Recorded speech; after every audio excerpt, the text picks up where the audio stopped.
السلام عليكم ورحمة الله وبركاته. أهلا وسهلا بحضراتكم في فيديو جديد. النهاردة هنشرح ازاي تعمل 1000 شيت في خطوة واحدة من خلال الVBA. أول حاجة هنكتب أسماء الشيتات اللي أنت عايزها، الليستة بتاعتها هنا اهو. هنبدأ من هنا 1 2، بس طبعا هنا ما ينفعش تكتب اسم متكرر مرتين، لانه كتبت اسم متكرر مرتين مش هيقبل. زائد اصلا ما ينفعش تسمي شيتين بنفس الاسم. نسحب كده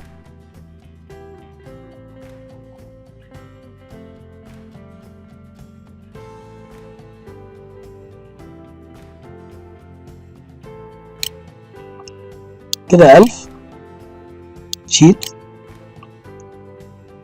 نبدأ نكتب سكريبت، دوس ديفلوبر،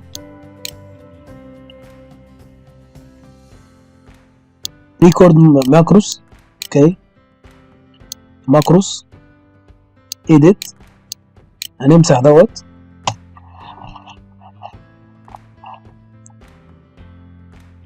نكتب سب ريات شيتس براكتس دم new sheet as work sheet.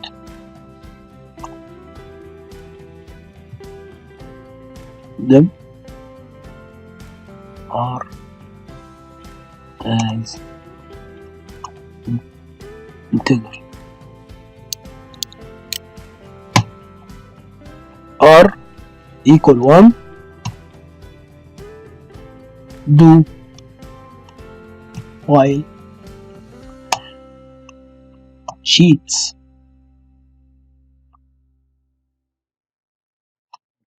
sheet 1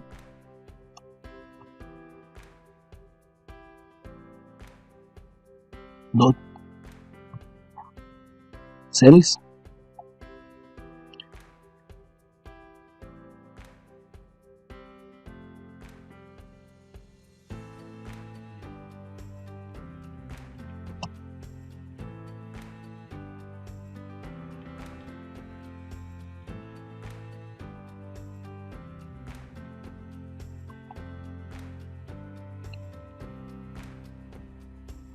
set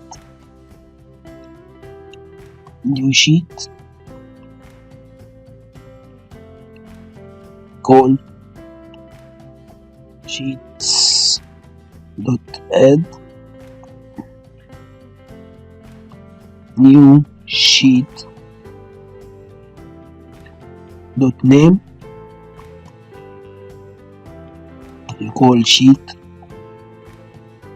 call sheets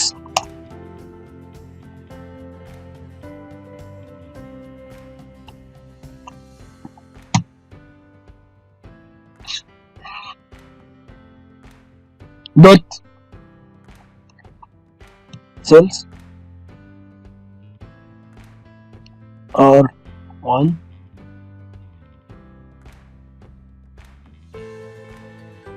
dot value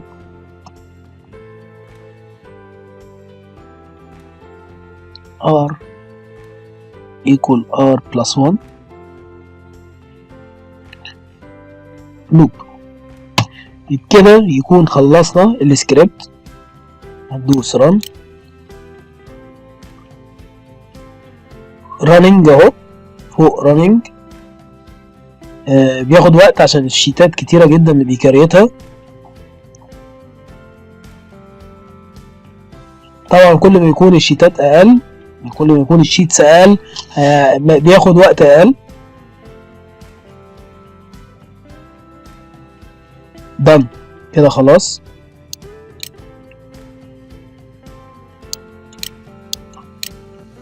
وبكده يبقى ال1000 شيت اتكريت معايا.